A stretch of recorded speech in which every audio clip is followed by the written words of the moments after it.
مقامات حفظ حقوق 3 جوان دختر گم شده را پیدا کرده و به والدینشان سپردند. یک خانواده در پایتخت 10 روز باز نمیتوانند دختری 21 ساله خود را پیدا کنند. تنها در ماه اپریل امسال پلیس شهر دوشنبه خبر گم شدن 10 نوزاد را نشر کرد. هرچند بعضی از آنها با گذشت چند روز یافت شدند، سبب بینشانی آنها گفته نمی‌شود. جوانای پولدار دخترای بیچاره فریب میتین یا اینکه از کوچه ها میدوزدن میبرن. من دیروز در رادیو آزادی گفت که در یک هفته 12 دختر گم شده است، یا در 10 روز اخیر 12 دختر گم میشه.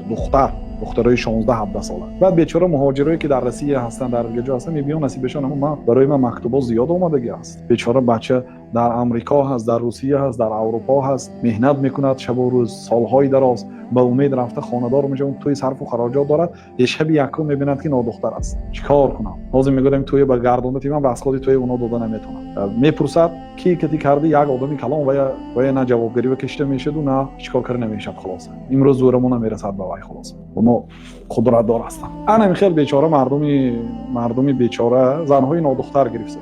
اگر دختر تجاوز شده باشه، یعنی دختر رفسوده است، گرفتن به زوری ماشین به جان در آوردن و بردن زنا کردن، آوردن پرتافتن به یک هفته. این حکمی دختر دارد، اگرچه پریده باشدن به کارتش. لیکن اون دختری که مثلا بی علم است، بی وسوسه شیطان گرفتار شد، آخر وقتی که ما شریعت بیان میکنیم خلوت نمان، با مردهای بیگانه سلام علیک نکن میگیم، آدمو تنگی بد نگیر، سختی بد نگیر میگن. سخت بد نگیری یعنی خیلی میشه واقعا. همین دخترها وقتی سطر نمیکند، حجاب نمیکند، وقتی نماز نمیخواند، وقتی که شریعت رو رعایت نمیکند، بعد گورگ‌ها با آنها هجوم میکنن، استفاده میبرد، میپرتادن. بعد نمیخواد جوانی با تقوا همین کوچند نماند، همین بیچاره خار نشود، زار نشود، بعد میگیره. با من خیلی با خودش میخورد که من زنی دختر گرفتم.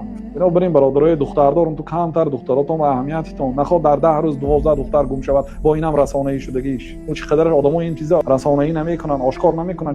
چون که آبروی خودشون میرزه. اگر مثلا یک دختر خواستگاری رو دو همسایه‌اش پرسید که دختری فلانی چی خلاد، دختری فلانی یگان گندگی را ندیدیم، لیکن 10 روز گم شدگی است. گفت الکی تمام 10 روز گم شدگی است، یا یک شب گم شده باشه.